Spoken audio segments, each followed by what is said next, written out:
Another problem within the witnesses when it comes to children is the violent imagery that they're constantly exposed to. Now, there's a lot of talk about violence in TVs, movies, and video games, but nobody really thinks about the impact of violent imagery on small children. And it does have an impact. Almost all of the Watchtower publications that I was forced to study repeatedly my entire childhood contained violent imagery, especially the ones written for small children. My book of Bible stories, anyone?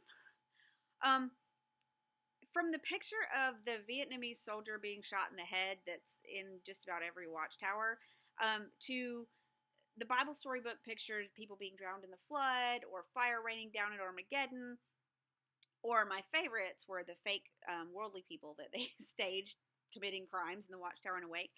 But there's also inherent violence, and a lot of it, in the Bible itself. God slaughtered firstborn children in Egypt. What an asshole.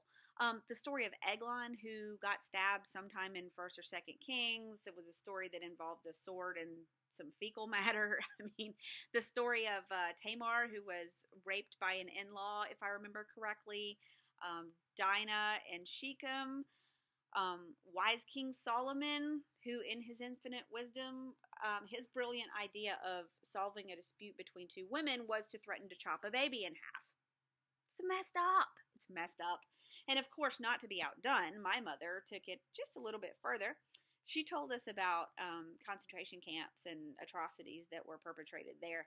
And of course, she told us this was all going to happen again, and it would be us that got dragged off to the death camps. And it was this, no man knows the day or the hour, so we have to be prepared, right? Which brings us to the next reason why you don't want to raise your kid a Jehovah's Witness.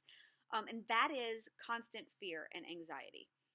Now, during the family study when we were little, Mom would sometimes try to think up creative activities to keep us interested. One of them was cutting out articles out of the Watchtower and pasting them into the pages of our storybooks.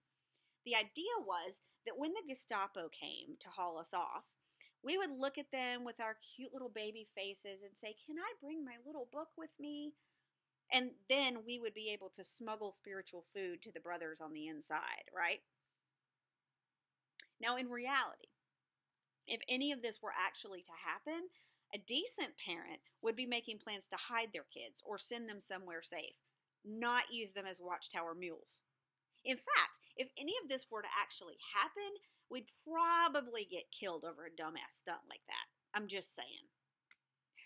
I'll have to do a video about our family studies sometime. They were ridiculous. The point is that there were many, many, many constant sources for fear and anxiety. Everything that you did could be observed, misconstrued, twisted by one of your brothers or sisters in the congregation. I mean, you did not have any real friends or family for that matter. You never knew what was going to get you in trouble, and trouble was impossible to avoid. The better you tried to be, the more nitpicky the issues were that they started in on you about. My mom actually got in trouble once when I was young over a deck of cards. Now, these were cards, just playing cards, and they were given away for free at some store we were at as a promotion. Well, they slightly resembled a cigarette pack. If you had never actually observed a cigarette pack in real life, that is. Well, they were in our van when we were out in service one day, and one of those illustrious pioneer sisters who had come to be my role models that time saw them, and instead of, I don't know, maybe asking a question about them, she just made an assumption that my mom was smoking on the sly and reported her to the elders. I mean, everything you did was suspect. Everything. So then there was this abject terror of demons and the stupid stories that everybody was so afraid over. And so that meant that as a Jehovah's Witness child, I had recurrent nightmares and a pretty severe anxiety problem. And there was no way to control anything about our lives. We couldn't control anything at all. Another very real danger for Jehovah's Witness children is something called gaslighting. Now, gaslighting is a form of manipulation that tries to make someone question their own perception, their own memory, their own sanity even. And I don't think that in most cases it's done intentionally, but it happens just the same. As a Jehovah's Witness, you have to deny your normal emotions and desires and feelings. You have to not only be able to do it, but you have to be able to do it on command. If your best friend gets disfellowshipped, too bad, shun them. You can't even ask them why. Your best friend's dad gets disfellowshipped. Oh well, no more best friend for you. And you can't really express any sadness or outrage or disagreement about it without being marked as bad association yourself. Even when a loved one dies, if you show grief at the funeral, you might find yourself in a bit of trouble. Because funerals are really only, let's face it, infomercials for the Watchtower Society. People who show excessive grief haven't shed the old personality and made the truth their own. It's ridiculous. I mean, they're always going on about how they're Jehovah's happy people, but the reality is that most of the ones I knew were miserable and depressed, and they could never, ever measure up to the relentless needs and expectations of their God. Jehovah's Witness kids are taught to ignore their instinct and ignore their inner voice. And this, I think, is part of the reason why they struggle with ethics, to be honest. It absolutely handicaps them later in life, even if they remain Jehovah's Witnesses, because they're basically incapable, emotionally incapable of protecting themselves. I mean, they are sitting ducks for predators of all stripes. So, as I said at the beginning of this video, the organization creates a prime breeding ground for pedophiles and bad actors because it provides them not only protection, but also a constant supply of pre-groomed victims. Jehovah's Witnesses are also actively discouraged from critical thinking, from doing any real research or getting any real education. Now, when I was growing up, nobody cared about my education at all. They only started caring when I wanted to go to college. And anybody with a shred of intellect can see the reason behind this policy. And really, lots of religions disparage higher education because research shows that the more educated someone is, the less likely they are to be religious. But I believe the Bible did get one thing right, and that's that the truth will set you free. See, if something is true, it doesn't really matter what you think of it. It just is.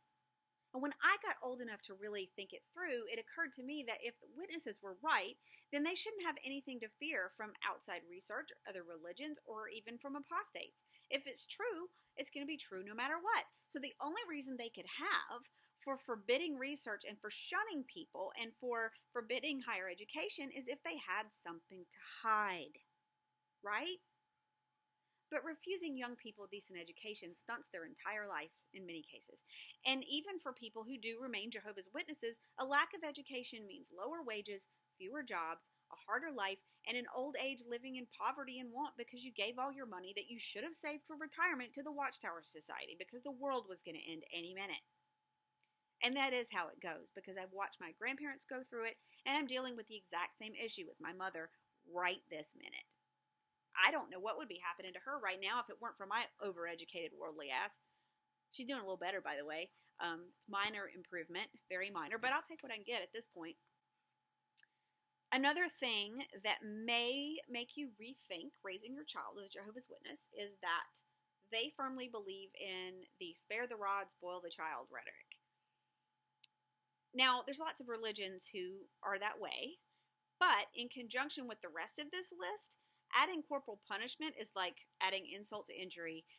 I mean, I can remember so many meetings being dragged, literally dragged out of the Kingdom Hall for some minor infraction, like taking off my shoes or whispering too loud or fidgeting or who knows. But being dragged down the aisle with the brothers and sisters either snickering about it or looking very dour to the ladies' room where I would be slapped into submission. And sometimes it was with a hand and sometimes it was with a belt. But we're not talking about a single blow. We're talking about the whole congregation could hear it. And then they seemed to think that it was cute or funny or something. Now, I have a little bit of experience with natural horsemanship. And I learned something very valuable in doing that I actually use with my children. I keep it constantly in mind. A horse has the same emotional capacity as a 2-year-old child, okay? So what that means is if a horse does something wrong and you need to punish them, you need to get a point across that that's not a good thing to do, you have 3 seconds. 3 seconds to do something about it. Otherwise, they just think that you're hitting them for no reason, and they learn to resent you and fear you. You have 3 seconds. Now, Kingdom Hall discipline was not limited to any particular family. They all did it. And it was actively encouraged. And it didn't just happen with older children. I can remember a brother giving a talk one time, and there was a lady there with a baby who was maybe 6 or 8 months old, and the baby was just making these noises. It wasn't crying or anything. It was just a baby, and the mother didn't take the baby out because she's trying to quiet him, and I think maybe she just wanted to, listen to the talk. I don't know. Why else would you be there? And the speaker stopped with just the meanest look on his face, and he said, "Take that baby out and discipline it, or I will take it out myself." Wow. I mean, first of all, he called her child it, and then insinuated that he would spank a baby, somebody else's baby. Now, see, I would have taken him outside for some discipline. There's reason number 97,875,002 why I would never succeed as a Jehovah's Witness. You want another reason? It's because the first time somebody called me Sister Fister, I would just lose it. Anyway, I really shudder to think about all the damage being done with this type of discipline constantly and for very little reason. I mean, in fairness, a lot may have changed since I came up, but I don't imagine that they've softened their stance on punishment for children at all. In fact, my mother, not too long ago, actually told me that I don't beat my children enough. No particular reason, really, just they needed more spankings. No. Anyway, the next reason is holidays. Now, when you go to school as a little kid and you see everyone else doing all these fun activities that you're not allowed to do, and they're eating candy and you're not allowed to have any, how do you feel? When they're going to have a party and you have to go sit in the hall, I'll tell you how you feel. You feel like crap. You feel left out. But because of all the gaslighting, you can't really let on that you're sad and left out and lonely, or even in many cases savagely bullied because of it. Because persecution is considered to be good, and it's wonderful to endure for Jehovah. I was told that holidays were all pagan and demonic, and that worldly parents who let their kids celebrate the holidays did not love them. So for a long time, I actually felt sorry for the kids that got to celebrate holidays, because how bad would it be if your parents didn't love you? But I also felt really sorry for myself because I wanted to participate. And that brought on this unending cycle of guilt. Because yes, being a Jehovah's Witness makes you special. But being special in public elementary school is not exactly fun. And neither is listening to your schoolmates talk about how much fun they had and what they got for Christmas when you spent the entire winter break knocking on their doors and scrubbing toilets at the Kingdom Hall. And don't even get me started on the horror that is accidentally calling at a schoolmate's house. Oh my God, it's not fun. And for those of you who've never celebrated, the holidays are amazing. So they have pagan origins. Who the hell cares? Do you know what else has pagan origins? Wedding rings, wedding veil, pretty much everything about weddings. The names of all the planets, the days of the week, and the months of the year. And guess what? Nobody cares. It does not matter.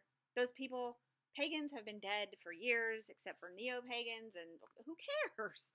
I mean, holidays are for having fun, for creating traditions and memories with your family, and for relaxing. Period. That's it. It's just for fun.